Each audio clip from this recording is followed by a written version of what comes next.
Hello साथियों, स्वागत है आप सभी को हमारे चैनल पर।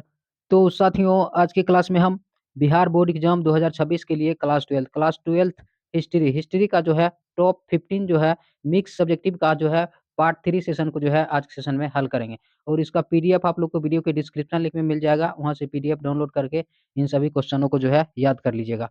तो देखिए, फर्स्ट क्वेश्चन है, देखिए हड़प्पा कालीन सिंचाई व्यवस्था के साधनों का उल्लेख कीजिए। यानी कि हड़प्पा सभ्यता सभ्यता के समय जो है सिंचाई की क्या व्यवस्था है, उसका उल्लेख करना है, उसका वर्णन करना है, उसके बारे में बताना है। तो देखिए, हड़प्पा कालीन सिंचाई व्यवस्था। तो देखिए, हड़प्पा वासी जो है जलाशय हो गया, कुओं हो गया एवं नहरों नहरों द्वारा सिंचाई करते थे। तो याद रखिएगा कि हड़प्पा वासी जो है जलाशय, कुओं एवं नहरों द्वारा सिंचाई करते थे। देखिए, अफगानिस्तान अफगानिस्तान के अफगानिस्तान के सोतगई नामक स्थान पर नहरों के अवशेष मिले। तो याद रखिएगा, अफगानिस्तान के सोतगई नामक स्थान पर नहरों के अवशेष मिले। देखिए, धौलावीरा जो कि गुजरात से ऐसे प्रमाण मिले हैं कि कृषि कृषि की सिंचाई हेतु जलाशयों का उपयोग होता था। कुछ स्थलों देखिए, कुछ स्थलों से कुओं का सिंचाई के प्रमाण मिले।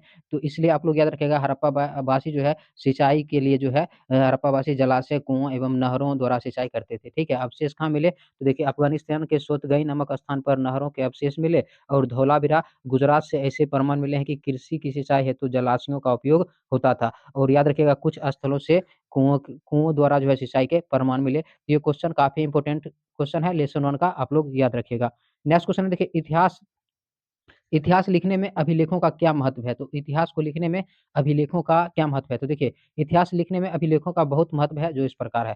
तो देखिए, फर्स्ट देखिए पॉइंट है, देखिए अभिलेखों से प्राचीन इतिहास यानी कि पुराने से पुराने इतिहास और उस समय की परिस्थितियों के बारे में जानकारी मिलती है। तो याद रखिएगा, अभिलेखों से जो है प्राचीन प्राचीन इतिहास और उस समय की परिस्थितियों के बारे में जानकारी मिलती है। नेक्स्ट पॉइंट है, देखिए अभिलेखों से उस समय के राजनीतिक हो गया, सामाजिक हो गया, आर्थिक हालातों के बारे में जानकारी मिलती है। तो ये भी पॉइंट देखिए इंपॉर्टेंट पॉइंट है कि अभिलेखों से उस समय के राजनीतिक, सामाजिक और आर्थिक हालातों के बारे में जानकारी मिलती है। नेक्स्ट पॉइंट है, देखिए अभिलेखों अभिलेखों से संबंधित साम्राज्य और राजवंश का सही सही तारीख और कलाक्रम की गणना करने में मदद मदद मिलती है। अभिलेख मतलब क्या? पुराना अवशेष। तो कोई पुराना अवशेष के बारे में अध्ययन करना क्या होता है कि इतिहास लिखने में उसका बहुत ज्यादा क्या है, महत्व है। तो याद रखिएगा, अभिलेखों से संबंधित साम्राज्य या राजवंश की सही तारीख और कलाक्रम की जो है गणना करने में मदद मिलती है। देखिए नेक्स्ट पॉइंट है, देखिए अभिलेख अभिलेख इतिहास के तथ्यों के प्रामाणिक साक्ष्य के रूप में इस्तेमाल किए जा सकते हैं। यानी कि अभिलेख से जो है इतिहास के तथ्यों के प्रामाणिक साक्ष्य के रूप में इस्तेमाल किए जा सकते हैं। नेक्स्ट पॉइंट देखिए, अभिलेखागारों से इतिहास इतिहास लेखकों का सही सही कलाक्रम पता चलता है। यानी कि जो अभिलेखागारों जो होता है, उसके बारे में जो अभिलेख अभिलेख के बारे में पता लगा है, तो उससे मतलब क्या पता चलता है कि इतिहास लेखकों का सही कलाक्रम क्या के बारे में पता चलता है। तो ये भी क्वेश्चन काफी इंपॉर्टेंट है कि इतिहास के लिखने में जो है अभिलेखों का क्या महत्व है, तो आप लोग याद रखिएगा। नेक्स्ट क्वेश्चन है, देखिए श्रीमद् भागवत गीता पर संक्षिप्त टिप्पणी लिखिए। तो देखिए, इस प्रकार क्वेश्चन भी एग्जाम में पूछा जाता है। तो आप लोग देखिए याद रखिएगा, श्रीमद् भागवत गीता पर टिप्पणी लिखना है।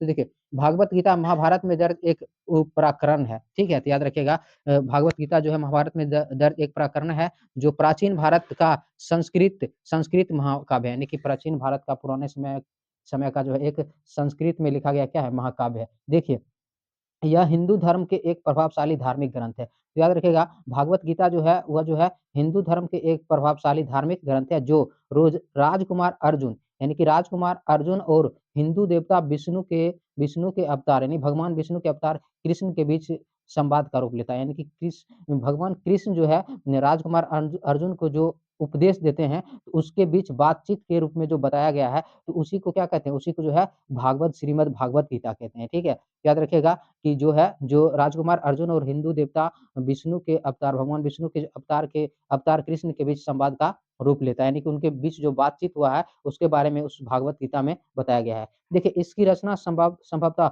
पहली या दूसरी शताब्दी में महर्षि वेदव्यास ने किया था। तो याद रखिएगा, ऑब्जेक्टिव क्वेश्चन पूछा जाता है कि श्रीमद् भागवत गीता की रचना किसने किया था। तो याद रखिएगा, श्रीमद् भागवत गीता की रचना जो है पहली या दूसरी शताब्दी में महर्षि वेदव्यास जी ने किया था। तो इसके बारे में आप लोग याद रखिएगा। देखिए, यहाँ से ऑब्जेक्टिव क्वेश्चन बहुत पूछा जाता है एग्जाम में, तो इसीलिए आप लोग को इस पॉइंट को भी याद रखिएगा। देखिए देखिए गीता में 18 अध्याय है, पूछ लिया जाता है कि गीता में कुल कितने अध्याय है, तो गीता में कुल 18 अध्याय है एवं 700 श्लोक है। पूछ लिया जाता है कि गीता में कितने श्लोक है, तो 700 श्लोक है। इसके महत्व को समझने हेतु देखिए 1785 ईस्वी में चार्ल्स चार्ल्स जो है विलिक्सन ने भागवत गीता का अंग्रेजी में अनुवाद किया। मतलब इसके महत्व को समझने के लिए 1785 ईस्वी में चार्ल्स विल्सन ने देखिए भागवत गीता का क्या अंग्रेजी में अनुवाद किया। तो पूछ लिया जाता है कि भागवत गीता को अंग्रेजी में अनुवाद किसने किया, तो चार्ल्स विल्सन ने किया। ठीक है, तो इसके बारे में आप लोग याद रखिएगा।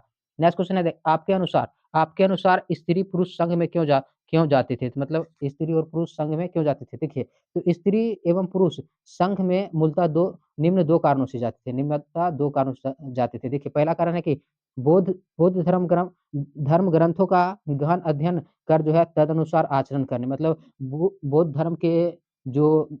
धर्म के अध्ययन करके उसके अनुसार जो है क्या करना, अपना आचरण करने के लिए, मतलब अपना व्यवहार करने के लिए। उसके बाद देखिए बौद्ध धर्म का प्रचार प्रसार करने, और बौद्ध धर्म के का जो है प्रचार प्रसार करने के लिए स्त्रियां क्या करती थी, स्त्री और पुरुष जो है संघ में जाते थे। तो ये भी क्वेश्चन 2 मार्क्स के लिए काफी इंपॉर्टेंट क्वेश्चन है, तो इसको भी आप लोग याद रखिएगा। नेक्स्ट क्वेश्चन है कि किताब उल हिंद हिंद एक पर एक लेख लिखे, तो इस प्रकार के क्वेश्चन इंपॉर्टेंट क्वेश्चन है। किताब उल हिंद पर एक लेख लिखना है, यानी कि उसके बारे में बताना है। इसी को पूछ लेता है कि टिप्पणी लिखे, तो कुछ भी पूछे किताब उल हिंद के बारे में तो आप लोग को लिखना है। ठीक है, देखिए किताब उल हिंद, देखिए तो किताब उल हिंद के बारे में याद रखिएगा। यह अरबी में देखिए अल बरूनी द्वारा लिखी गई पुस्तक है। ऑब्जेक्टिव क्वेश्चन पूछ लिया जाता है कि किताब उल हिंद किसने लिखा, याद रखिएगा अल बरूनी द्वारा लिखी गई पुस्तक है। किस भाषा में लिखा गया है, तो अरबी में जो है अलबरूनी द्वारा लिखी गई पुस्तक है। देखिए जो जो 80 अध्यायों में विभक्त है, यानी कि 80 अध्यायों में बांटा गया है। देखिए इसमें इसमें सर्वप्रथम उसने अपनी भूमिका लिखी है, और इस किताब में सर्वप्रथम अलबरूनी ने अपनी भूमिका लिखी है। अंत में एक परिविष्ट दिया गया है, अंत में एक परिविष्ट दिया गया है जिसमें देखिए जिसमें महान व्यक्तियों हो गया, दार्शनिक हो गया एवं वैज्ञानिकों के विषय में लिखा है। जिसमें अंतिम परिविष्ट में देखिए क्या है कि महान व्यक्तियों, दार्शनिकों एवं वैज्ञानिकों के विषय में लिखा है। देखिए यह एक विशाल ग्रंथ है, यानी कि किताब उल हिंद जो है एक विशाल ग्रंथ है, जिसमें भारतीय धर्म और दर्शन, त्योहारों, देखिए खगोल विद्या, रीति रिवाज, परंपराओं, सामाजिक एवं सांस्कृतिक जीवन जीवन माप तोल की विधियां, मूर्तिकला, कानून, प्रांतों की सीमाएं, नदियों आदि के बारे में जानकारी मिलती है। यानी कि किताब जो है उल हिंदी में, हिंदी क्या है कि एक विशाल ग्रंथ है, जिसमें देखिए भारतीय धर्म हो गया, दर्शन हो गया, त्योहारों हो गया, खगोल विद्या हो गया, रीति रिवाज हो गया, परंपराओं हो गया, सामाजिक एवं सांस्कृतिक जीवन की माप तोल की विधियां हो गया। उसके बाद देखिए मूर्ति कला, कानून, प्रांतों की सीमाओं, नदियों आदि की जानकारी मिलती है। उल हिंद के बारे में आप लोग जो है किताब उल हिंद के बारे में इतना बात आप लोग याद रखिएगा। नेक्स्ट क्वेश्चन है, देखिए कबीरदास कबीरदास जी का संक्षिप्त परिचय, यानी कि कबीरदास जी का क्या करना है, परिचय देना। देखिए इस प्रकार क्वेश्चन लॉन्ग क्वेश्चन भी पूछा जाता है, और देखिए शॉर्ट क्वेश्चन भी पूछा जाता है। आप लोग को शॉर्ट क्वेश्चन पूछे तो उसमें लिखा हुआ रहता है 30 शब्दों में उत्तर दे, तो उसके अनुसार आप लोग को लिखना है। तो देखिए कबीर, देखिए तो कबीर का जन्म देखिए 1425 ईस्वी में एक विधवा ब्राह्मणी के गर्भ से हुआ था। तो याद रखिएगा कबीर का जन्म जो है 1425 ईस्वी में एक विधवा ब्राह्मणी के गर्भ में हुआ था। देखिए कहा जाता है कि लोक लाज के जो है डर से उसने कबीर को वाराणसी के, देखिए लहरतारा के पास एक तालाब के समीप छोड़ दिया। यानी कि लोक लाज के डर से क्या हुआ कि उसने कबीर को जो है वाराणसी वाराणसी के लहरतारा के पास एक तालाब के समीप छोड़ दिया था। देखिए तत्पश्चात उनका लालन पालन एक जुलाह दंपति, यानी कि पति और पत्नी नीरू और देखिए नीमा के द्वारा किया गया। जुलाह दंपति के द्वारा जो है नीरू और नीमा के द्वारा किया गया। देखिए उन्होंने उन्होंने ही बालक का नाम कबीर रखा, और उन्होंने इस बालक का नाम क्या रखा, कबीर रखा, जो अरबी भाषा का एक शब्द है। और कबीर जो है अरबी भाषा का एक शब्द है। देखिए कबीर का अर्थ है महान, कबीर का अर्थ क्या होता है, महान होता है। देखिए उन्होंने हिंदू मुस्लिम एकता पर अत्यधिक बल देकर, यानी कि कबीर ने हिंदू मुस्लिम एकता पर अत्यधिक बल देकर समाज में क्रांतिकारी विचारधारा प्रतिपादित किया। समाज में क्या किया, एक क्रांति, दोनों के मतलब आपस में किसी भी प्रकार के भेदभाव नहीं रखने के लिए जो है एक विचारधारा प्रस्तुत किया, क्रांतिकारी विचारधारा प्रतिपादित किया। देखिए उन्हें कारी कबीर भी कहा जाता है, यानी कि कबीर को जो है क्रांतिकारी कबीर भी कहा जाता है। तो इसके बारे में, कबीर के बारे में याद रखिएगा। देखिए देखिए कबीर कबीर ने हिंदू तथा मुसलमान दोनों के बीच भेदभाव भेदभाव समाप्त करने के लिए दोनों ही धर्मों की कुरीतियों तथा बाह्य आडंबरों का जमकर विरोध किया। यानी कि हिंदू और मुस्लिम धर्मों के बीच जो भेदभाव होते हैं, उन भेदभाव को समाप्त करने के लिए, दोनों के बीच जो है भेदभाव को समाप्त करने के लिए देखिए, दोनों ही धर्म के जो कुरीति है, जो कुरीतियों और जो बाह्य आडंबर को क्या किया, जमकर क्या किया, कबीर ने विरोध किया। तो इस क्वेश्चन को भी याद रखिएगा, इंपॉर्टेंट क्वेश्चन है।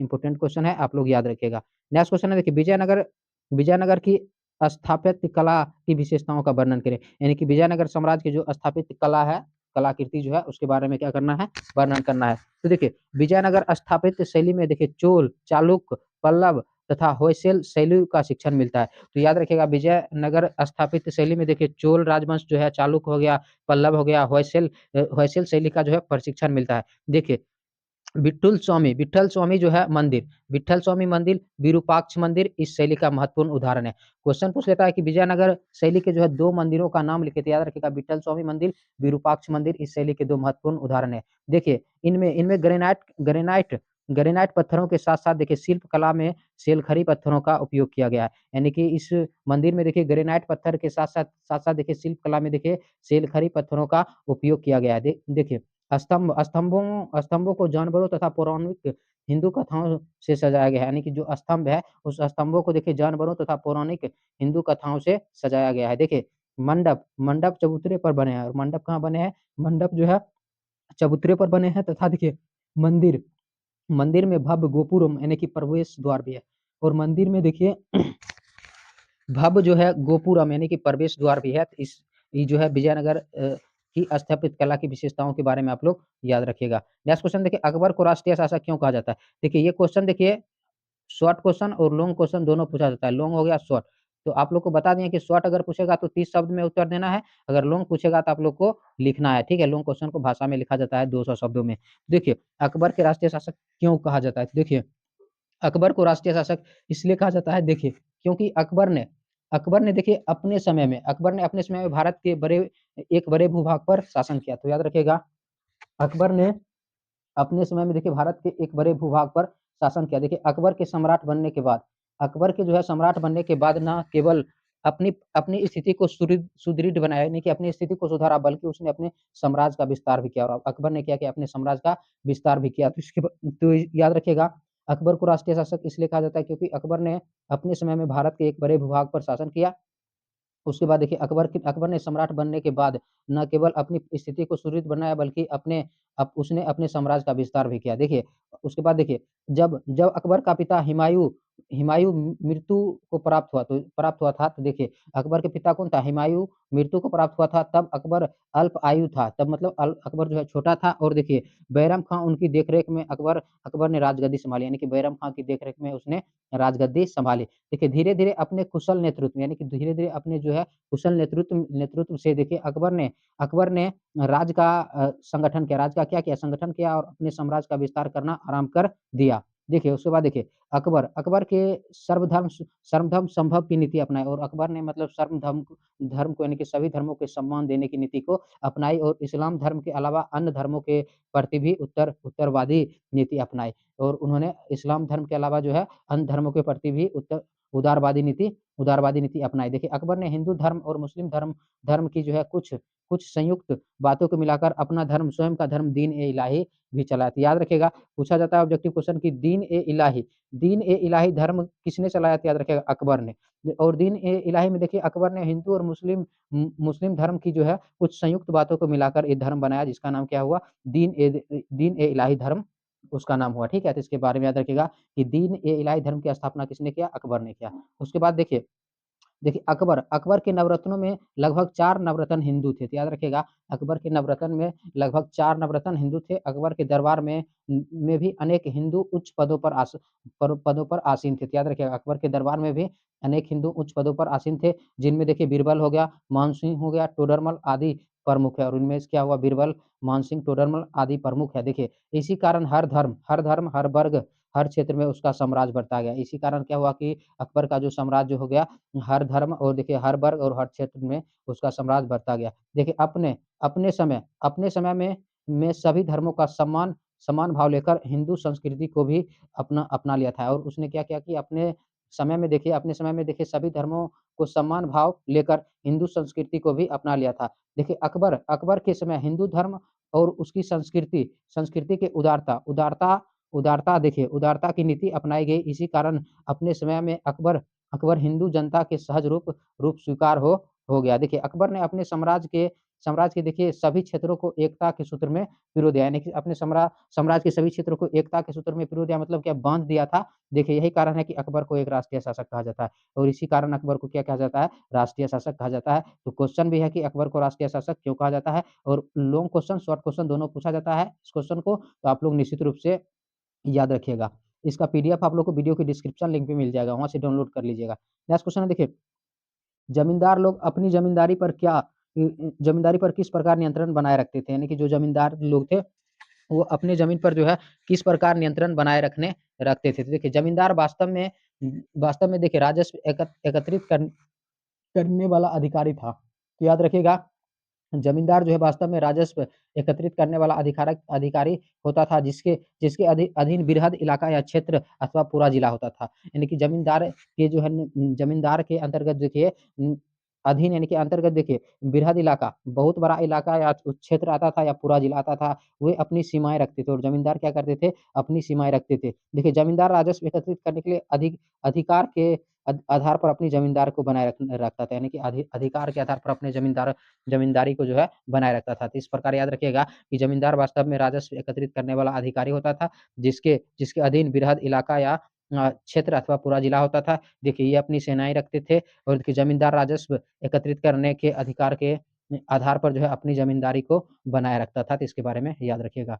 नेक्स्ट क्वेश्चन देखिए, कमल महल कहाँ है, इसका क्या उपयोग था। तो कमल महल कहाँ कहाँ है, इसका क्या उपयोग था। देखिए कमल महल हम्पी कर्नाटक में है। तो याद रखिएगा कि कमल महल कहाँ है, हम्पी यानी कि कर्नाटक में है। देखिए इस 2 मंजिल महल में 9 मीनार हैं और इस 2 मंजिल महल में देखिए 9 मीनारें हैं। देखिए मेहराब आकर्षक ढंग से बनाया गया और उसका जो सजावट है, मेहराब जो है, जो महल है आकर्षक ढंग से बनाए गए थे। देखिए इस महल के उपयोग के संबंध में स्पष्ट उल्लेख मिलता है, यानी कि इस महल के बारे में स्पष्ट उल्लेख मिलता है कि देखिए शायद यह परिषदीय सदन था, यानी कि परिषदीय सदन था, जिसमें देखिए राजा अपने सलाहकारों के साथ परामर्श करते थे। यानी कि राजा जो है अपने सलाहकार के साथ क्या करते थे, विचार विमर्श करते थे, परामर्श करते थे। अथवा देखिए रानियों रानियों और राजकीय महिलाओं को यह मनोरंजन केंद्र था, और रानियों और राजकीय महिलाओं को यह जो है मनोरंजन केंद्र था। तो आप लोग जो है कमल महल के बारे में आप लोग याद रखिएगा।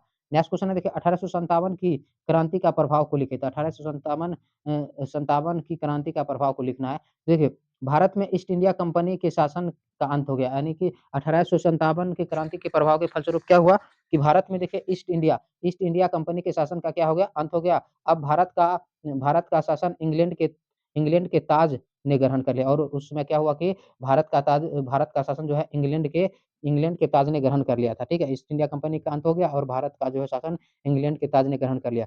देखिए 1858 में महारानी विक्टोरिया की घोषणा के अनुसार, यानी कि 1858 में देखिए महारानी विक्टोरिया की घोषणा के अनुसार देखिए क्षेत्रों के सीमा विस्तार की नीति समाप्त कर दी गई, यानी कि क्षेत्र की जो सीमा विस्तार करने की नीति थी उसको समाप्त कर दी गई।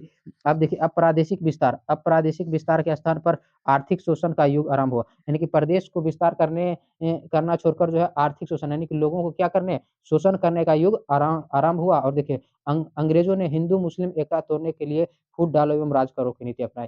और अंग्रेजों ने क्या किया, हिंदू मुस्लिम में जो एकता है उसको तोड़ने के लिए, यानी कि दोनों को आपस में लड़ाने के लिए जो है फूट डालो एवं राज करो की नीति अपनाई। तो इसके बारे में 1857 की क्रांति के प्रभाव को लिखे याद रखिएगा। नेक्स्ट क्वेश्चन देखिए, सर एडविन लुटियंस कौन कौन थे, तो इसके बारे में याद रखिएगा, ये भी इंपॉर्टेंट क्वेश्चन है। तो देखिए सर एडविन लुटियंस एक प्रसिद्ध जर्मन आर्किटेक्ट्स थे। तो याद रखिएगा कि सर एडविन लुटियंस एक प्रसिद्ध जर्मन जो है आर्किटेक्ट्स थे, जिन्होंने देखिए नई दिल्ली को व्यवस्थित ढंग से बसाया, यानी कि नई दिल्ली जो है उसको व्यवस्थित ढंग से बसाया। देखिए राष्ट्रपति भवन हो गया, संसद भवन हो गया, सचिवालय आदि का निर्माण उन्हीं उन्हीं के दर्शन में हुआ। ठीक है, और याद रखिएगा राष्ट्रपति भवन हो गया, संसद भवन हो गया, सचिवालय आदि का निर्माण उन्हीं के निर्देश में हुआ। तो इसके बारे में याद रखिएगा। नेक्स्ट क्वेश्चन है देखिए, और ये भी क्वेश्चन काफी इंपॉर्टेंट क्वेश्चन है। देखिए कम्युनल अवार्ड क्या था, तो इसके बारे में भी आप लोग याद रखिएगा। देखिए कम्युनल अवार्ड, देखिए 14 अगस्त 1932 को ब्रिटिश प्रधानमंत्री रेमजे देखिए मैकडोनाल्ड ने,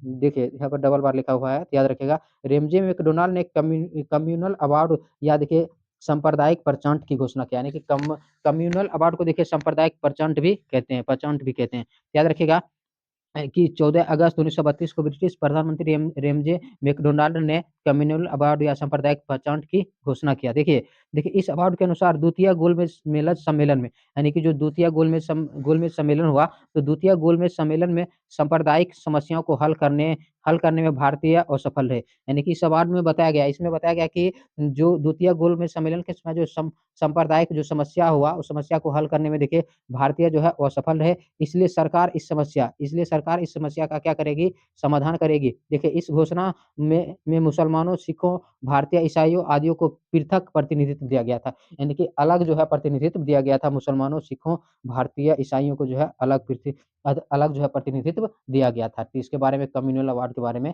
याद रखिएगा। नेक्स्ट क्वेश्चन है देखिए, राष्ट्रीय आंदोलन में परिवर्तनशील शब्द का प्रयोग किसके लिए किया गया था? तो याद रखिएगा राष्ट्रीय आंदोलन में परिवर्तनशील शब्द का प्रयोग किसके लिए किया गया था? तो देखिए महात्मा गांधी ने 1922 में असहयोग आंदोलन वापस ले लिया था। तो याद रखिएगा कि महात्मा गांधी ने 1922 में असहयोग आंदोलन वापस ले लिया था। देखिए इसका कांग्रेस कांग्रेस के कुछ प्रमुख नेताओं और इसका जो है कांग्रेस के कुछ नेताओं जैसे मोतीलाल नेहरू, चित्तरंजन दास इत्यादि ने विरोध किया। तो इसमें क्या-क्या की कांग्रेस के कुछ नेताओं जैसे मोतीलाल नेहरू, चित्तरंजन दास इत्यादि ने क्या किया, विरोध किया और इन्होंने स्वराज पार्टी का गठन किया। और उन्होंने क्या किया, स्वराज पार्टी का गठन किया। जिन नेताओं ने इन लोगों का विरोध किया, उनके लिए एक अपरिवर्तनशील शब्द का प्रयोग किया गया। और जिन नेताओं ने इन क्या किया, विरोध किया, उसके लिए जो है एक अपरिवर्तनशील शब्द का प्रयोग किया गया, क्योंकि ये नेतागण गांधी जी में गहरी आस्था रखते थे। क्योंकि ये नेतागण क्या गांधी जी में गहरी आस्था रखते थे और कांग्रेस की नीतियों के में परिवर्तन नहीं चाहते थे। तो इसके बारे में याद रखिएगा, राष्ट्रीय आंदोलन में अपरिवर्तनशील शब्द का प्रयोग किसके लिए किया गया था, इसके बारे में याद रखिएगा। नेक्स्ट क्वेश्चन है देखिए, और ये क्वेश्चन भी लॉन्ग क्वेश्चन है, दीर्घ उत्तरीय क्वेश्चन है, याद रखिएगा। बिल्कुल आसान भाषा में आप लोग को बताए हैं। देखिए क्वेश्चन है देखिए भारतीय संविधान की मुख्य विशेषताओं को लिखिए। तो भारतीय संविधान की जो मुख्य विशेषताएं हैं उसको लिखना है। तो देखिए भारतीय भारतीय संविधान की मुख्य विशेषताएं निम्नलिखित है, जो इस प्रकार पहला पॉइंट है देखिए, यह लिखित, निर्मित एवं विश्व का विशालतम संविधान है। और यह संविधान जो है लिखित हो गया, निर्मित हो गया एवं विश्व का क्या है, विशालतम संविधान है। देखिए संविधान की प्रस्तावना में प्रभुत्व संपन्न, यानी संविधान का जो प्रस्तावना है उसमें प्रभुत्व संपन्न, उसके बाद देखिए लोकतंत्रात्मक, पंथनिरपेक्ष एवं देखिए समाजवादी गणराज्य की स्थापना की बात की गई है। यानी संविधान की जो प्रस्तावना है उसमें देखिए प्रभुत्व संपन्न हो गया, लोकतंत्रात्मक, पंथनिरपेक्ष एवं देखिए समाजवादी गणराज्य की स्थापना की बात की गई है। देखिए संसदीय प्रणाली को अपनाया गया, यानी कि भारतीय संविधान में देखिए संसदीय प्रणाली को अपनाया गया है। देखिए राज्य के लिए नीति निर्देशांक तत्वों का समावेश किया गया है। राज्य के लिए जो है नीति निर्देशांक तत्वों का समावेश किया गया है। देखिए नागरिकों के मूल अधिकारों एवं कर्तव्यों को तय किया गया है। नागरिक का क्या मूल अधिकार और कर्तव्य है उसको तय किया गया है। देखिए भारतीय संविधान में लचीलेपन एवं कठोरता का अद्भुत मिश्रण है। और भारतीय संविधान में क्या है कि लचीलेपन एवं कठोरता का अद्भुत मिश्रण है। देखिए वयस्क मत अधिकार का भी प्रावधान है, यानी भारतीय संविधान में देखिए वयस्क मत अधिकार का भी प्रावधान है, एकल नागरिकता का भी प्रावधान है। देखिए देखिए भारत को एक कल्याणकारी राष्ट्र बनाने की बात कही गई है, यानी भारत के संविधान में देखिए भारत को एक कल्याणकारी राष्ट्र बनाने की बात कही गई है। देखिए उसके बाद लास्ट पॉइंट है देखिए, स्वतंत्र न्यायपालिका की सुनिश्चित की गई है। स्वतंत्र न्यायपालिका की स्थापना जो है सुनिश्चित की गई है। इस प्रकार इस क्वेश्चन को आप लोग याद रखिएगा। तो आज का सेशन आप लोग को कैसा लगा है उसको जो है कमेंट सेक्शन में जरूर बताइएगा। वीडियो पसंद है तो वीडियो को लाइक शेयर कर दीजिए। और पीडीएफ लिंक आपको वीडियो के डिस्क्रिप्शन लिंक में लिखा होगा, देखिए पीडीएफ लिंक, उस पर क्लिक करके आप लोग पीडीएफ डाउनलोड कर लीजिएगा। अगर पीडीएफ डाउनलोड नहीं होता है तो आप लोग कमेंट में बताइएगा, पीडीएफ आप लोग को मिल जाएगा, ठीक है। पीडीएफ मिल जाएगा तो वीडियो को लाइक शेयर और चैनल को सब्सक्राइब कर दीजिएगा, क्योंकि अभी हम आप लोग को जो है निश्चित रूप से जो है सब्जेक्टिव और ऑब्जेक्टिव क्वेश्चन को जो है निश्चित रूप से अच्छे से जो है तैयारी आप लोग को कराया जाएगा। तो वीडियो को लाइक शेयर और चैनल को सब्सक्राइब जरूर कीजिएगा। धन्यवाद।